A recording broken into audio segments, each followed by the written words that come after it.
Yeah.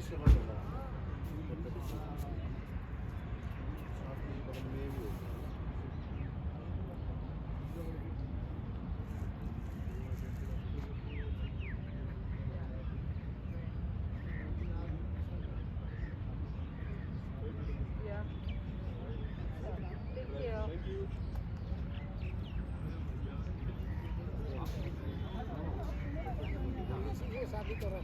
नमस्कार, मैं हूं शिवनाथ झा। आर्यावर्त इंडियनेशन.com का यूट्यूब चैनल अखबार वाला 001। मैं अपने आप को आज बहुत भाग्यशाली समझता हूं कि मैं आज जिस व्यक्ति से मिल रहा हूं, अभी जिस व्यक्ति का इंटरव्यू करूंगा या उनसे जो वार्तालाप करूंगा, उनका आज से 40 साल पहले उन पर एक कहानी किया था। एक इंटरव्यू 40 साल पहले किया था। प्रेमशंकर झा।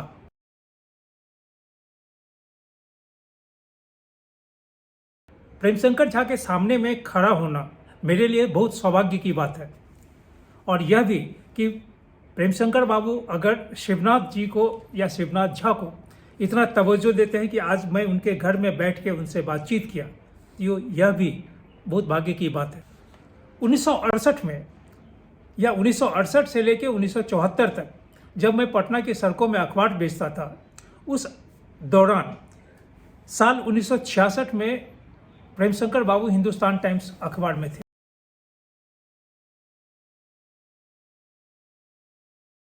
1975 में जब इंडियन नेशन अखबार में आया, पत्रकारिता के सबसे छोटी सीढ़ी, प्रूफ रीडिंग और उससे भी नीचे कॉपी होल्डर, फिर बाद में ट्रांसलेटर बना, सब एडिटर बना, रिपोर्टर बना।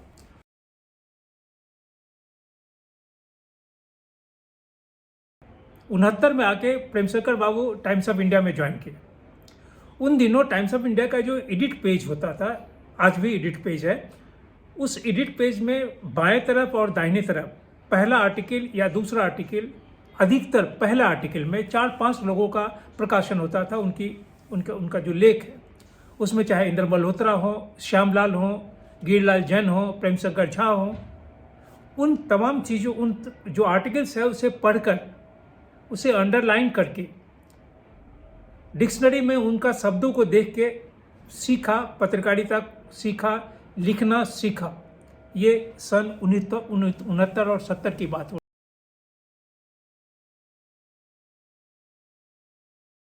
जयप्रकाश नारायण का आंदोलन शुरू हुआ था पटना में। उन दिनों भी बहुत सारी कहानियाँ, बहुत सारा लेख प्रेमशंकर बाबू लिखे थे जो पढ़ते थे। आज बातचीत के दौरान में मैं उनसे कहा कि मैं जब अखबार बेचता था और अखबार बेचने के क्रम में उस समय टाइम्स ऑफ इंडिया या हिंदुस्तान टाइम्स की कीमत 45 नया पैसे थी, तो प्रेमशंकर बाबू हंसने लगे। यह उस दिन की बात है। 1986 में जब प्रेमशंकर बाबू हिंदुस्तान टाइम्स के संपादक थे, उस समय पटना में एक कार्यक्रम हुआ था। भारतीय नृत्य कला मंदिर में एक कार्यक्रम था जिसमें प्रेमशंकर बाबू मुख्य अतिथि थे, और मैं उस समय इंडियन नेशन अखबार में एक छोटा सा संवाददाता था।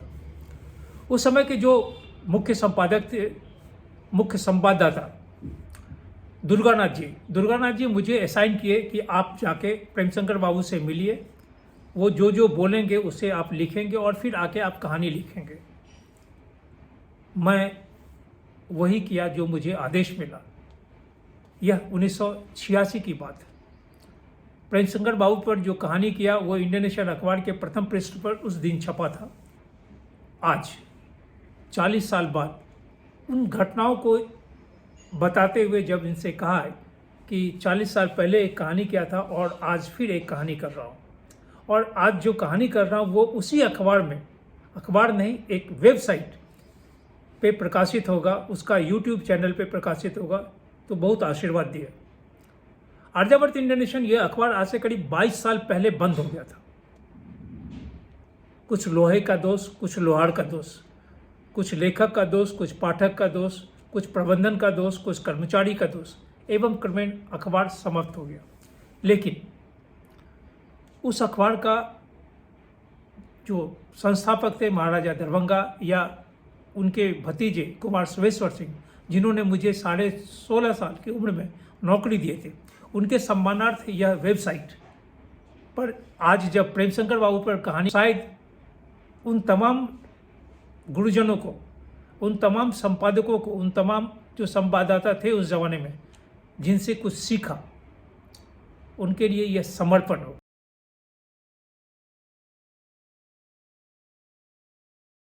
प्रेमशंकर बाबू भी कहते हैं कि हम समाज में बदलाव बिना शिक्षा में बदलाव लाए नहीं कर सकते, और दुर्भाग्य यह है कि शिक्षा के प्रति जो सरकार की या व्यवस्था की जो सोच है वह सोच नहीं बदला।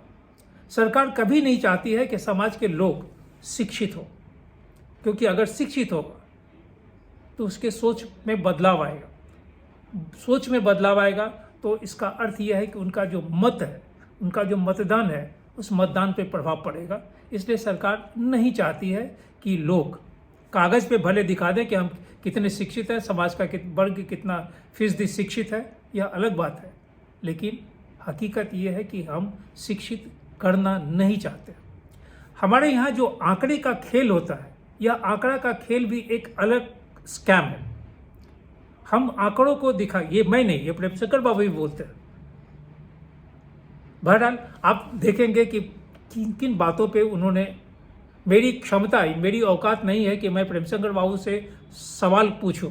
मैं उनसे कहा कि जो 3-4 मुख्य बातें हैं राष्ट्र के बारे में, राजनेताओं के बारे में, अपराधियों के बारे में और हमारे बिहार के बारे में, उसे आप बताएं। राजनीति जिस दिशा में जा रहा है, इसका कोई अंत है? अंत तो हो सकता है, और काफ़ी आसानी से जी। पर उसके लिए 2 मेजर रिफॉर्म्स करने हैं, जो कि जिसके बारे में कोई बात नहीं कर रहा है। जो पहली तो दिशा देखिए। दिशा ये है कि हमारी गणतंत्र इतनी करप्ट हो गई है, इतनी क्रिमिनलाइज हो गई, इसमें चोर डाकू इतने भर गए हैं कि एसोसिएशन फॉर डेमोक्रेटिक राइट्स ने कैलकुलेट किया था कि अब 86% लोग जो विधानसभा या लोकसभा में हैं, इनके खिलाफ सीरियस केसेस हैं, क्रिमिनल केसेस हैं, और कुछ इसका जब तक वो इसमें बैठे, संविधान में बैठे हुए हैं, मैंने सभाओं में बैठे हुए हैं, उनका सब कुछ हो नहीं सकता है। 86% मैंने कि आपकी पूरी डेमोक्रेटिक सिस्टम को क्रिमिनल क्लास ने ले लिया है। जो क्रिमिनल क्लास नहीं है 20% है, जो जिनके पिताजी थे और वो परिवारवादी लोग हैं, और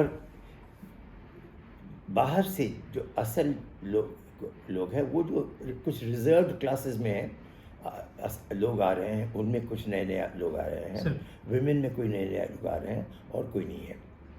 अब इस हालत में आपको नए आइडियाज़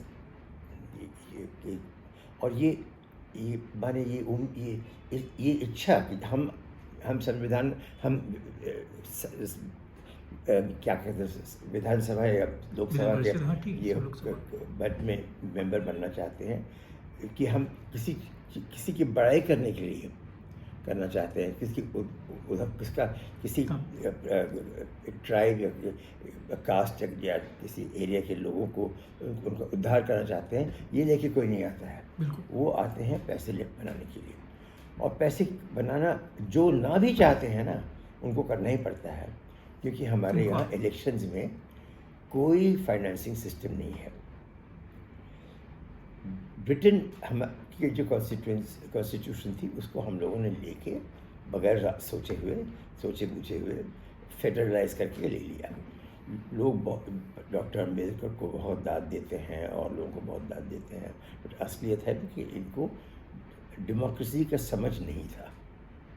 मैं आपको, क्योंकि मैं डेमोक्रेसी को पूरी ज़िंदगी मैंने इसको समझने की कोशिश की है, और मेरा पहला किताब इस पे सन 1980 में निकला था। मैं आपको कुछ कॉन्फिडेंस के साथ कह सकता हूँ, क्योंकि ब्रिटेन में कॉन्स्टिट्यूंसी का साइज़ है 370 स्क्वायर किलोमीटर। यहाँ हमारे लोकसभा की कॉन्स्टिट्यूंसी है 6000 स्क्वायर किलोमीटर। ब्रिटेन में 100 साल पहले, 150 साल पहले भी आदमी अपने कोच में या अपने घोड़े पे चढ़ के जो उम्मीदवार थे वो 1 महीने के अंदर, वो 1 महीना वहाँ भी देते थे, 1 महीने के अंदर आप हर एक शहर और गांव अपनी कॉन्स्टिट्यूएंसी में जा सकते थे और वहाँ पे भाषण दे सकते थे, लोगों से मिल सकते थे और घर लौट के सो सकते थे जी। यहाँ पे एक कॉन्स्टिट्यूएंसी में 1000 पोलिंग बूथ लगते हैं जी। इनमें आपको लोगों को वहाँ अपने पार्टी के लोगों को खड़ा करना है। कम से कम 2 से 4 हज़ार लोगों का काम होता है। इनको अगर आप बिल्कुल नेक हों, फिर भी माने पार्टी की मैं बात कर रहा हूँ, जी। फिर भी आपको इनको हफ्ते भर तो रखना पड़ेगा इनको ट्रेन करने के लिए। कहाँ टेबल लगेगी, कैसे लिस्ट देखेंगे, वो सब हफ्ते तो उनके पैसे देने पड़ेंगे। आप सोचिए 4000 लोगों को अगर आप हफ्ते भर का भी वेतन देंगे तो आपका इलेक्शन फाइनेंस का जो है ना लिमिट उससे बहुत आगे निकल जाएगा।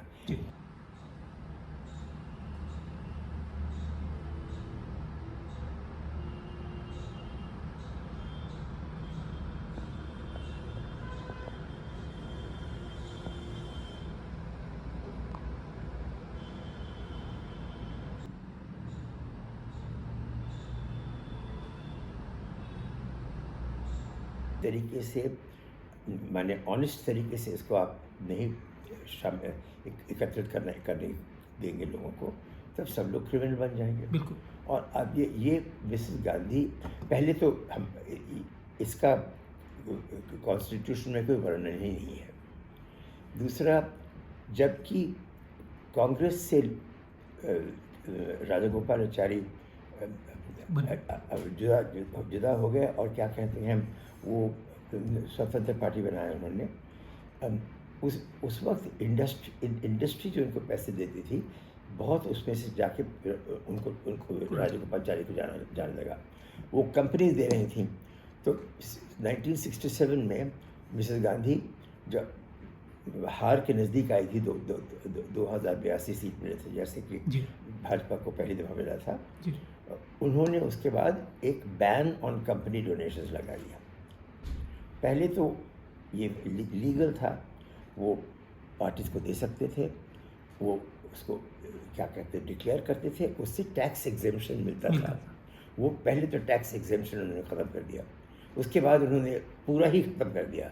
उसके बाद ना अपने मिसेस गांधी ने इस डेमोक्रेसी को एक चोरों का राज्य बना दिया और इसका नतीजा ये हुआ है कि अब मानिए कि आप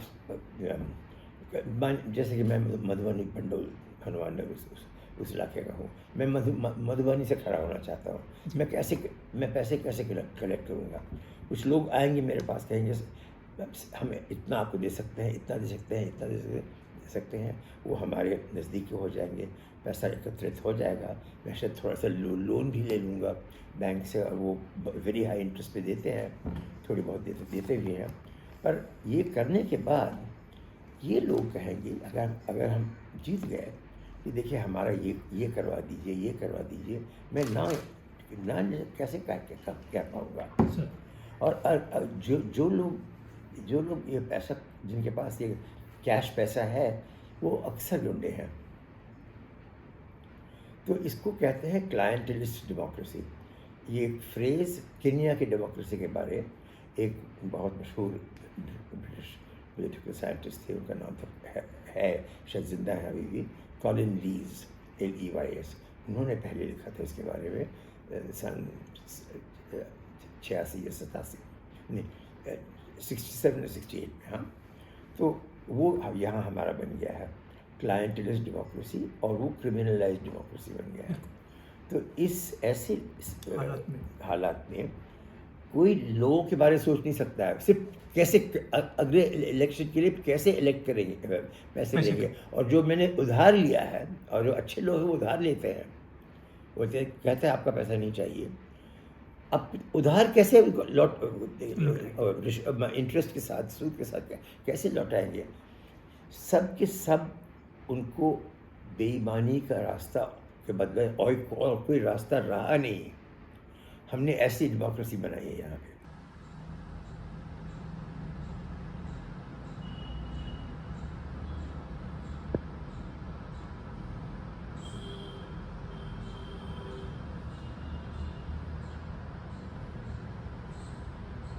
यही करें कि इंदिरा गांधी के टाइम में जिस तरह से राजनीति में इन तत्वों का प्रवेश होने लगा था या आया, वो आज की तारीख में बहुत ज़्यादा विकराल हो गया। नहीं, शुरुआत करना है तो डॉक्टर B.R. अम्बेडकर से। B.R. अम्बेडकर से, क्योंकि कॉन्स्टिट्यूएंट असेंबली में दो लोग थे, एक बहुत महान उड़ीसा के, दूसरे मुझे याद नहीं कि कौन थे वो। दोनों ने ये प्रश्न पूछा था कि देखिए इतने बड़े मुल्क में कॉन्स्टिट्यूंसीज इतने बड़े बड़े होंगे, इसको हम लोग इसकी फाइनेंसिंग कैसे करेंगे। तो दोनों ने अलग तरीके से कहा था कि देखिए हिंदुस्तान के लिए अभी इनडायरेक्ट डेमोक्रेसी कीजिए, माने 2 लेवल।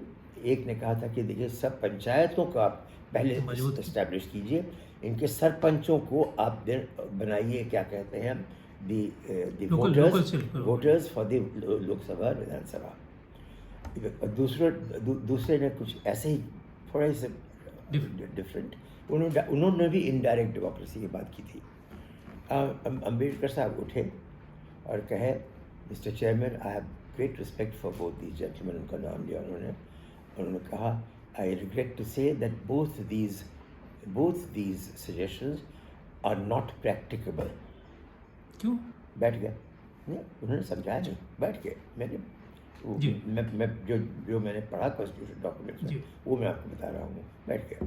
क्योंकि मैं सालों तक मैं सोच रहा था, उनको पता लग गया था कि ये अगर ऐसा होगा तो ये जो इलेक्टोरेट होगी वो अपर कास्ट की होगी हमेशा, क्योंकि ज़मीन उनके पास है, पावर उनके पास है, इन्फ्लुएंस उनके गांव में उनका है। हाँ, तो हम पिछड़े लोग पीछे रह जाएंगे।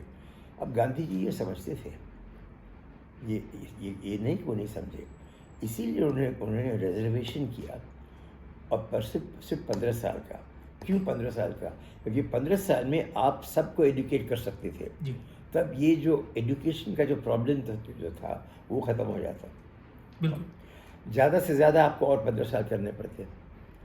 और मैंने मलेशिया में देखा है कि चीनी और मैले लोगों के बीच में पहले जो इतनी ज़्यादा शत्रुता थी कि मैले लोग चीनियों को रोज़ रात को 2-3 मारे जाते थे, क्योंकि पूरी बिजनेस और इकॉनमी सब चीनियों के हाथ में थी।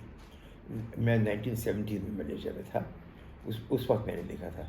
पर मैंने ये भी देखा था कि जिनकी एजुकेशन हो गई और जो साथ साथ काम करने लगे, उनके बीच में कोई भेद रहा नहीं रहा। कई जगह मीटिंग्स में गए, पार्टीज़ में गए, 3 हफ्ते गए। मैं किताब लिख रहा था UN के लिए इस वक्त, और मैं गया था, 3 हफ्ते रहे और देखे, तो मुझे समझ में आ गया कि इसका रास्ता आगे का रास्ता सिर्फ एजुकेशन है। आज तक वही चीज़ हम लोग ने निचले वर्गों को नहीं दिया है, उनको दबा के ही रखे हैं। ये रिजर्वेशन से कुछ नहीं होता है, आपको 5 साल की उम्र से उनको पढ़ाना पड़ता है। अगर अनपढ़ हैं तो अनपढ़ होकर आपका काम करेंगे। यहीं पे सर कि अभी भी हिंदुस्तान में जो लिटरेसी रेट है, जो कागज़ पे दिखाया जा रहा है, उसमें महिला और पुरुष के बीच में तकरीबन 22% का गैप। रूरल सेक्टर में तो ज़्यादा है ये। हाँ। क्या आज भी 80 साल आज़ादी के बाद आज भी ये राजनेता या जो अधिकारी वर्ग के लोग हैं जो राजनेताओं के साथ, ये नहीं चाहते हैं कि समाज शिक्षित हो? मेरी समझ में नहीं।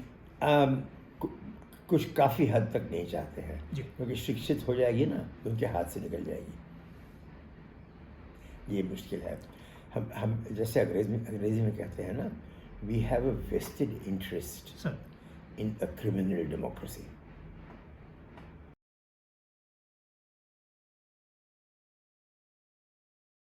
भी करीब इंदिरा गांधी के ज़माने से देखते हुए आया हूँ, आप लोगों को पढ़ते हुए आया हूँ।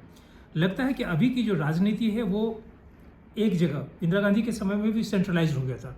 इंदिरा गांधी मतलब पूरा वही है, कांग्रेस। आज भी भाजपा मतलब मोदी के अलावा दूसरा कोई व्यक्ति दिखता ही नहीं है। मोदी शाह, मोदी इंसान शाह भी सपोर्टिंग में है। हाँ, मोदी अब अकेले उनका कोई कैरिस्मा नहीं है। तो इसको हम राजतंत्र पर नहीं दिमाग कहेंगे। इनका है, हाँ। बहुत बड़ा दिमाग है इनका। ऐसा शाह का दिमाग बहुत बहुत काबिल आदमी है। तो इसको राजतंत्र बोलेंगे या प्रजातंत्र बोलेंगे? राजतंत्र, और राजतंत्र भी मोदी गुंडे नहीं है, बिल्कुल अपने काम में बिल्कुल एब्सोल्युटली ऑनेस्ट है। पर इनमें जो वो जिस रास्ते से ऊपर आए हैं ना, मुसलमानों को के खिलाफ नफरत, मुसलमानों को मरने देने को, पुलिस को नहीं छोड़ना अपना काम करने को, अहमदाबाद गुजरात में इन रास्तों से, और बाद में मुसलमानों पर दोष देना जब भी कुछ होता था, हाँ, और इनकरेज करना अपने माने हिंदू निचले वर्ग जो बेकार हिंदू हैं कि आप जाके इनके ख़िलाफ़ लड़िए, इनको मार भी डालिए, हम आपको कुछ नहीं करेंगे। ये जो हो गया है ये इनकी देन है।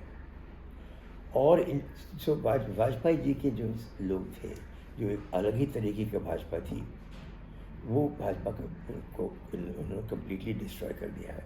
इनके कुछ लोग रह गए हैं, जैसे नितिन गडकरी हैं और भी हैं। मोहन भागवत उस ज़माने के हैं, वो बहुत शरीफ हैं, उनके लिए मुझे बहुत रिस्पेक्ट है। लेकिन आज साइडलाइन है।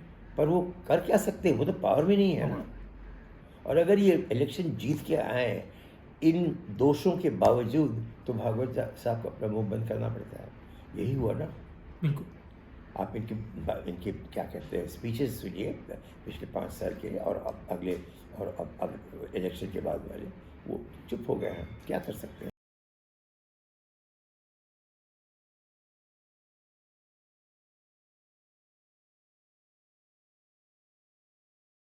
राजनीति में या अर्थ के क्षेत्र में मैं उस पर नहीं जाऊंगा। मैं सिर्फ अपने देश में आज की तारीख में 3 बहुत जो महत्वपूर्ण सवाल हैं, वो आप क्या समझते हैं? सबसे महत्वपूर्ण सवाल हैं। एक तो बेरोज़गारी। 16 से 30 साल के जो लड़कियां हैं ना, उनमें 83% नाकाम है, बेरोज़गारी नहीं है और मिलने वाली नहीं है। वो लाचार होकर अपने घर में बैठे हैं, और क्योंकि इनमें से अधिकांश लोग गाँव में हैं, वो अपने गांव में जो ज़मीन है उनका थोड़ा बहुत उस पर ही काम कर रहे हैं। इसका एक नतीजा हुआ है कि क्योंकि फैमिली लेबर है, हॉर्टिकल्चर जो है सब्जियों का, वो बहुत बढ़ा है, क्योंकि फैमिली लेबर होने से इसमें कोई कॉस्ट नहीं है और इसका दाम अच्छा मिलता है। हाँ, पर इसके अलावा वो क्या करेंगे क्या? पंजाब में आप देखिए हालात कैसे बुरे हैं। सबसे पहले वहाँ पे एग्रीकल्चर में माने पैसे आए पंजाब में ग्रीन रेवोल्यूशन के कारण, और जो पहली पीढ़ी थी वो बिहार यूपी से लोगों को लाके काम करवाते थे। तब बहुत कुछ उनमें से वहाँ सेटल भी कर गए। आप भी मिले होंगे, मैं भी मिला हूँ, कभी कभी अपने भाषा में ही बोल लेते हैं उनके साथ। पर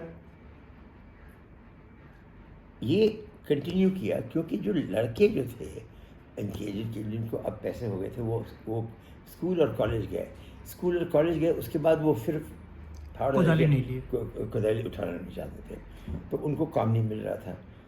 पंजाब में मैं 5 साल पहले की, अब पता नहीं क्या कैसे आंकड़े हैं, पर 5-6 साल पहले के आंकड़े हैं, 72% लड़के 30 साल के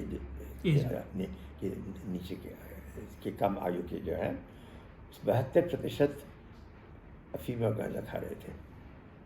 उससे फिल्म भी बन गई थी, कुछ फिल्म भी बनी थी। हाँ, ये पूरे हिंदुस्तान की युवा पीढ़ा में फैल रही है। सबसे बड़ा हमारा काम है कि माने फ़र्ज़ है कि हमें एम्प्लॉयमेंट क्रिएट करना है। एम्प्लॉयमेंट आप शहरों में नहीं कर सकते हैं, क्योंकि शहर की जो टेक्नोलॉजीज़ हैं वो ज़्यादा से ज़्यादा ऑटोमेट हो रहे हैं। अब पहले देखिए, motor car industry main employer थी यूएसए में। हाँ, अब कार फैक्ट्री पर आज जाइए, मानेसर जाके देखिए, एक आदमी नहीं है, बिल्कुल बंद हो गया। सब रोबोट्स कर रहे हैं। और जब गलतियां होती हैं तो रोबोट्स उसको करेक्ट करती हैं। वही जैसा भी जो बताया। जो आदमी हैं वो 2 3 4 हैं, वो कंट्रोल रूम में बैठते हैं एयर कंडीशनिंग में। लेबरिंग क्लास ख़त्म हो गई है। अच्छा, अब ITIs में इनको एजुकेशन कुछ देते हैं, वो एजुकेशन है उस उद्योग के लिए जो कि 20 साल पहले मर गई। आज की ऑटोमेशन के उद्योग में आपको AI में एजुकेशन चाहिए।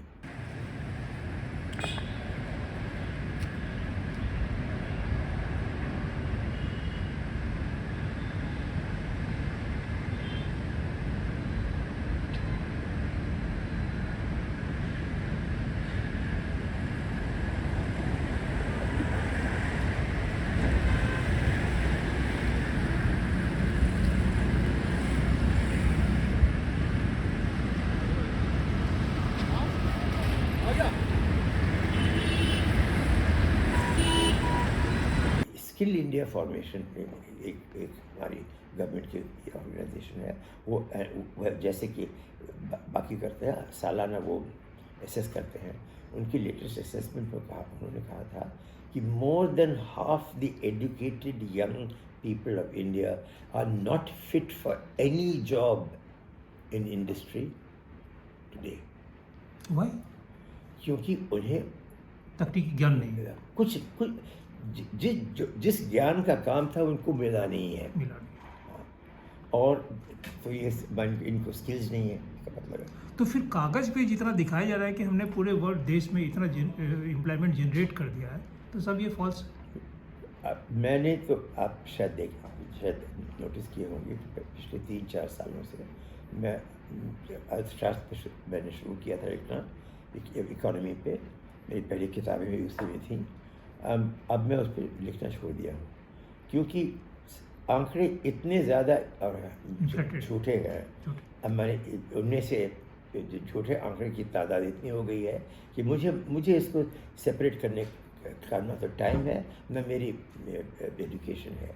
वो आप रिजर्व बैंक गवर्नर बोर्ड की किसी से बात कीजिए तो मॉनेटरी पॉलिसी जो चीज़ें की जा रही हैं वो समझा सकते हैं। या जैसे संतोष मेहरोत्रा है, लेबर में क्या हो रहा है, असलियत क्या है, उनसे बात कर सकते हैं। तो उन लोगों से बात करके मैं सुनता हूँ, पर मैं अपनी रिसर्च से इकोनॉमिक्स पर लिखना मैंने बंद कर दिया है। क्योंकि और पूरी दुनिया कह रही है कि हिंदुस्तान के आंकड़े गलत फॉल्स है। अरविंद सुब्रमण्यम जो यहाँ पे चीफ इकोनॉमिक एडवाइज़र थे, वो हार्वर्ड लौटने के बाद उन्होंने बहुत लंबी एक आर्टिकल लिखी। उसमें उन्होंने समझाया क्या क्या हुआ, क्या कोशिश किया गया, क्या नहीं हुआ, और उसका क्या नतीजा हुआ। वो रिसेशन के टाइम की बात है ये, 2015 to 2018 जब वो लौट गए थे। तो मैंने 2012 या 2010 के बाद क्या हुआ उसके बारे में लिख रहे थे। और उन्होंने कहा कि इंडिया की असल ग्रोथ रेट उनको कैलकुलेशन करके दिया उन्होंने 4.5 से 5% है। और ये मैं विश्वास करने को तैयार हूँ।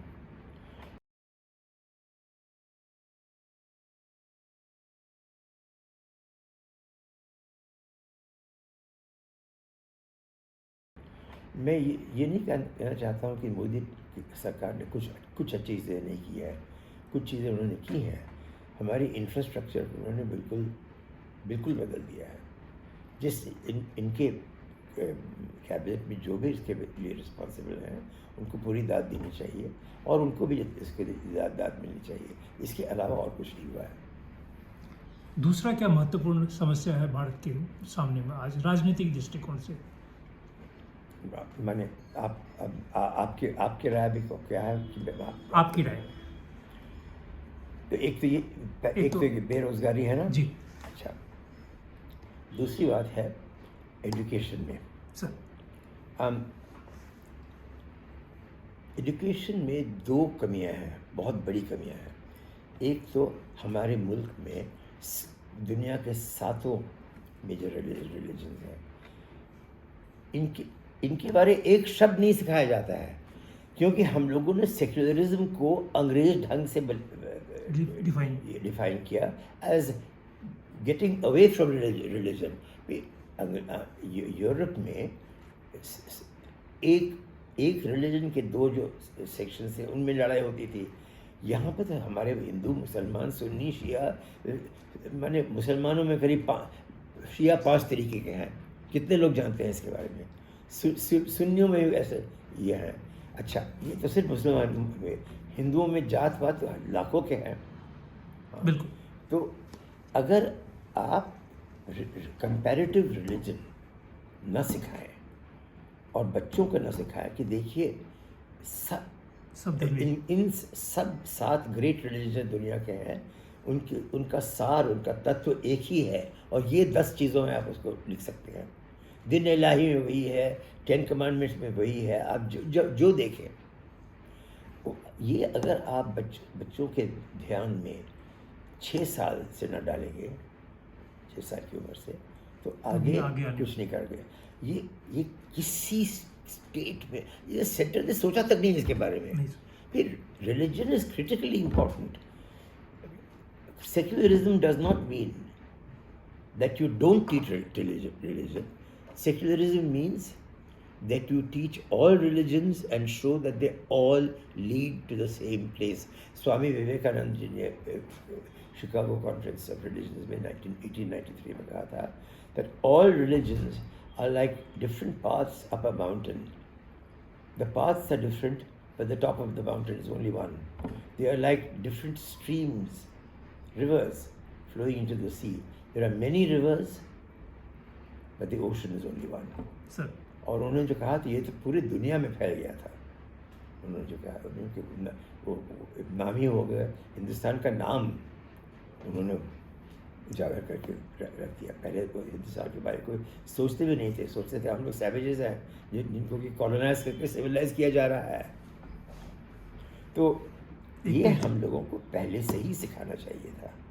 बदकिस्मती ये हुई कि पंडित नेहरू एक तो एजुकेशन में वो सिर्फ आधे हिंदुस्तानी थे, बाकी उनके पूरी एजुकेशन तो ईटन हैरो में भी थी ना। और वो उससे कभी अपना आप छुटकारा नहीं पा पाए। कोशिश की, वो उनकी जो किताब लिखी जो इंदिरा जी के लिए, उसमें बहुत कुछ ज्ञान है और परसेप्शन है, पर ये बातें नहीं है। एक तो ये है। दूसरा है कि उनके टाइम में फर्स्ट सेक्रेटरी थे ना एजुकेशन के, वो थे हुमायूं कबीर। हुमायूं कबीर को मैं बहुत अच्छे से जाता था। वो मेरे पिताजी के जिगरी दोस्त थे। वो टोटली सेक्युलर थे और वो बिल्कुल माने जो जिस सिंक्रेटिक सेक्युलरिज्म के बिल्कुल माहिर थे, हम पंडित थे।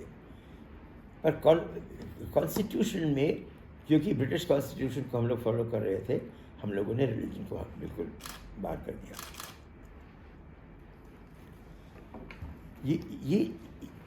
ये दूसरा हमारा दोष था। तो अगर इन दोनों चीज़ों को हम लोग, और इन दोनों का सल्यूशन एक ही है, वो है एजुकेशन।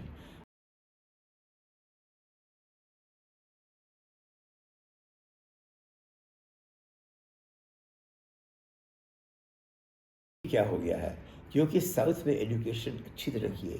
साउथ में लोगों को अंग्रेज़ी सिखाएगी पहले से ही, वो लोग सब जॉब ले रहे हैं। पर वहाँ पर पॉपुलेशन कंट्रोल भी पहले आया, पॉपुलेशन ग्रोथ भी बंद हो गया।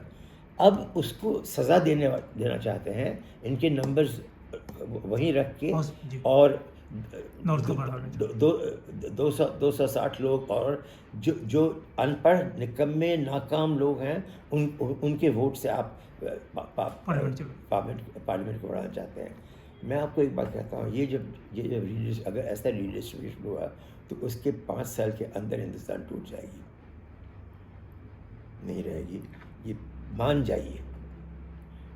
तमिलनाडु के लोगों ने तो ओपनली ये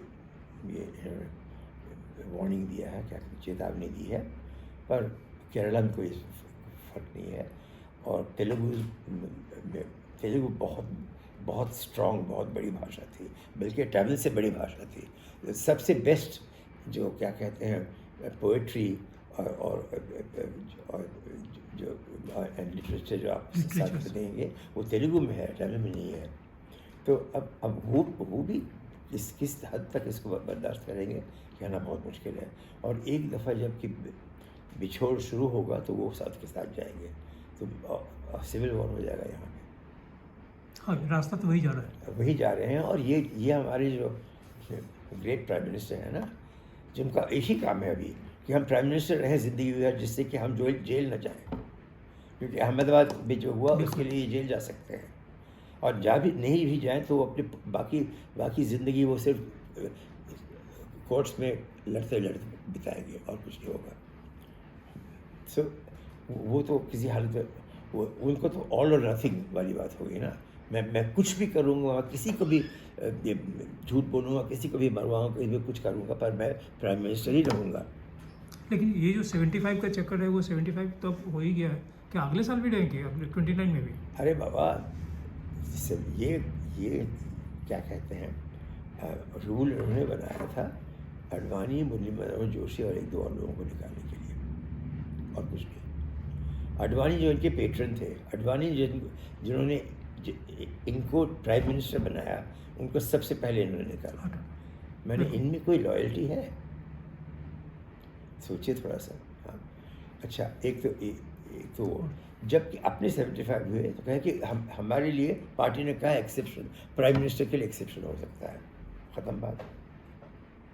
तो फिर पार्टी में है कौन? पार्टी में तो सिर्फ 2 ही आदमी। पार्टी वही है, पार्टी वही अकेले, 2 आदमी का पार्टी है, बाकी सब नंबर्स हैं। और तीसरी समस्या देश के लिए? तीसरी समस्या एजुकेशन की मैंने बात कर ली। हाँ, एम्प्लॉयमेंट की बात हुआ, एम्प्लॉयमेंट की बात कर ली मैंने। ये राजनीतिक सोच लोगों की बदलेगी कि नहीं? हम जो तुरंत फॉरवर्ड हो जाते हैं, चाहे सही है या गलत है, ये डिसाइड नहीं कर पाते हैं, ऐसा क्यों? अब ताली बजाओ ये सभी, जैसे ये जो है ना, ये एजुकेशन नहीं रहने से उसका असर है, क्योंकि तब सब गांव में जो बुज़ुर्ग हैं या जो थोड़े से पढ़े हुए हैं, आधा पढ़े आधे लिखे हुए हैं, जिनमें थोड़ी सी जायदाद है, जिनकी ज़मीन है, जिनकी ज़मीन पर और लोग काम करते हैं, ये लोग हमेशा के लिए वहाँ के दादा बन जाते हैं, और वो अपने आप को बेचते हैं, इस पार्टी को या उस पार्टी को। अब देखिए, ये लोग जो अलायंस क्यों नहीं बन रही है, इसका एक ही छोटा कारण है। अलायंस बनेगी ना तो लोकसभा या विधानसभा में कुछ सीट आपको छोड़ना पड़ेगा और पार्टी के लिए। हाँ, अच्छा, तो आपके जो मनी कलेक्टर्स जो हैं उन सीटों में वो कहेंगे अब हम क्या करें, अब हमारा तो काम नहीं रहा, चलो उनकी तरफ जाते हैं, मनी कलेक्टर तुम जानते ही हैं, वहाँ चले जाएंगे। ये हो रहा है। तो इसीलिए अब इसको जो सिचुएशन हो गया है तो सुधारना बहुत मुश्किल हो गया है। एक इंदिरा गांधी जैसी लेडी थी, उनको अगर ये कोई ठीक से उनको समझा देता उस वक्त, वो इमीडिएटली ये इसको माने इलेक्शन लॉस को बदल देती, पर क्योंकि वो अबव ऑल नेशनलिस्ट थी, वो अपने बारे सोचती नहीं थी बिल्कुल। और वैसे अब मनमोहन सिंह जी कर सकते थे, उनके चारों तरफ जो लोग थे वो किसी हालत में इनको करने नहीं देते, और मनमोहन लीडर नहीं थे, वो इम्प्लीमेंटर थे, बेस्ट इम्प्लीमेंटर, और कुछ इश्यूज़ पे उन्होंने बहुत अच्छा लीड दिया। वो फॉरेन पॉलिसी में थे मेनली, जैसे इंडो यूएस न्यूक्लियर डील और दैट सब में, और वो बहुत ही अच्छे आदमी थे। उन्होंने कुछ खराबी नहीं होने दी, उन्हें इकॉनमी को बचा के रखा।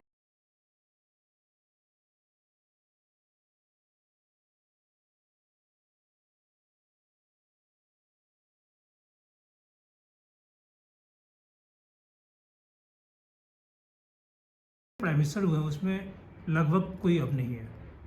अभी तो SD देवेगौड़ा साहब एक हैं शरीर से।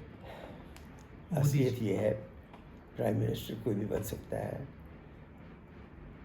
बनने के बाद वो क्या करेगी वो सबसे बड़ी बात है। और जो लोग अभी हैं मेरे आंखों के सामने, उनमें से मुझे 2 ही 3 लोग दिखाई पड़ते हैं सर। हाँ, एक तो ममता बनर्जी में वो काबिलियत है, एक स्टालिन में काबिलियत है, हाँ, पूरे हिंदुस्तान को सोचने का, और एजुकेशन है और वो लगान है कि हम कुछ करेंगे। हम अब मैं सबका नाम तो मैं, और भी ऐसे लोग हैं कई। कांग्रेस में तो कोई नहीं लगा, पर कांग्रेस में इच्छा तो है, समझ नहीं है। और राहुल गांधी अगर कुछ करना चाहते, जो भी करना चाहते हैं, उनको पहले देखना है कि इनके चारों तरफ कौन है और क्या इन्हें सिखा रहे हैं। ये डायरेक्टली किसी से मिलते नहीं हैं। जो लोग इनको पहले वेट करके, ये जो इनकी जो इनर सर्कल है, उनको मिलने देते हैं, उनसे मिलते हैं। जो आदमी बाहर जाके रहने से डरता है, मानिए, या उनकी माँ डरती है, और जो कि उनको दोस्त भी कैसे दे सकते हैं। दादी के साथ घटना हुई, दादी की असैसिनेशन हुई, फादर की असैसिनेशन हुई, पर इसका असर ये हुआ कि ये संदूक के अंदर रहते हैं। कोई संदूक के अंदर रह के Hindustan largest country in the world को आप गवर्न नहीं कर सकते। आपको सर एक चीज़ कि जिस तरह से कुछ देर पहले बताया कि एक ख़ास सेक्शन राजनीति को होल्ड के वही चला रहा है, तो मैं सिर्फ इसे बोलूँगा कि जिस तरह से अपराधीकरण हुआ, राजनीति का अपराधीकरण या अपराधियों का राजनीतिकरण, हाँ। जो ट्रेंड बढ़ा, ये 70s के आसपास से देखते आए, आप लोग लिखते आए, पढ़ते आए हम लोग, ये ट्रेंड शायद ख़त्म होगा या नहीं होगा? पहले तो पूछे क्यों 70s से हुआ? क्यों हुआ? क्योंकि उस वक्त तक टिल 1974-75 कांग्रेस हमेशा अपने बल पर जीत के आती थी, और उसमें वो जो फर्स्ट जनरेशन के जो लोग थे वो वहाँ पे शामिल थे। माने कुछ तो कांग्रेस वो में चले गए थे, पर फिर भी थे। और Mrs Gandhi had grown up, माने उनमें माने देशभक्ति बहुत ज़्यादा थी, क्योंकि वो उसी परिवार और उसी एटमॉस्फेयर में पली हुई थी। अच्छा, उसके बाद वो नहीं रहे। वो इमरजेंसी जो था ना, और उसके बाद जो जनता दल आई ना, उसमें भी कुछ लोग थे, जैसे वाजपेयी जी थे, जैसे चरण सिंह जी थे, कुछ हद तक क्या कहते हैं, वो हमारे जो थे ना, वो चंद्रशेखर विश्वनाथ जी थे ही वो, बल्कि वो अगली पीढ़ी के माने एक्सेप्शन थे जी। जो वो करप्ट पीढ़ी में एक बिना दाग लगे हुए बिल्कुल साफ आदमी थे। हाँ, तो पर इस वो जनता दल में जो लोग आए, उनमें 3-4 लीडर के अलावा बाकी सब नए थे, और सब इस प्रोसेस के पैदाइश से पैदाइश की हुई थी। और उसके बाद ये जो क्लाइंटलिस्ट डेमोक्रेसी मैंने कहा ना, ये पूरा स्थापित हो गया। 68 में जब मैं अखबार भेजता था और आपको उस समय पढ़ता था मैं, या उसके बाद भी, तो वैसा जर्नलिज्म अब कहाँ चला गया? क्यों नहीं है भारतवर्ष में? जबकि आज रीडर्स भी बहुत ज़्यादा हो गए हैं, टेक्निक भी बहुत ज़्यादा हो गया है। अब वैसे लेखक और पाठक कहाँ चले गए?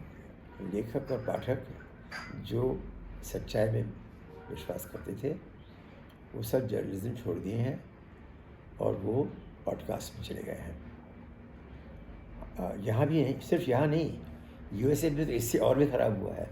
मैं जब यूक्रेन वॉर या ये अभी इसराइल ईरान वॉर के बाद मैं पढ़ना चाहता हूँ, मैं तो अखबारों को देखता नहीं हूँ, मैं सिर्फ पॉडकास्ट पे जो लोग बोल रहे हैं वो सुनता हूँ, क्योंकि अखबार वाले सब वहाँ भी बिक गए हैं, पूरे बिक गए हैं।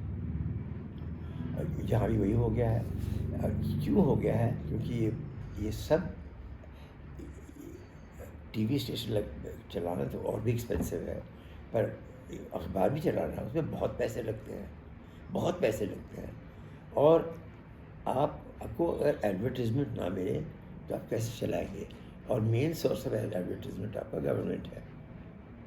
वो उसको यही कहना है कि हम आपको एडवर्टीज़मेंट रोक देंगे और ये लोग चुप हो जाएंगे। तो जो भी चाहें या ना चाहें, पूरी दुनिया में यही हो गया है। मैं अखबारों को देखता नहीं हूँ अब तक। गार्डियन में कभी कभी एक आर्टिकल छप जाती है, न्यूयॉर्क टाइम्स में चलिए 2 हफ्ते में एक कोई ऐसा है कोई जो लिख देता है जो कि माने करंट ट्रेंड के ख़िलाफ़ है। और कोई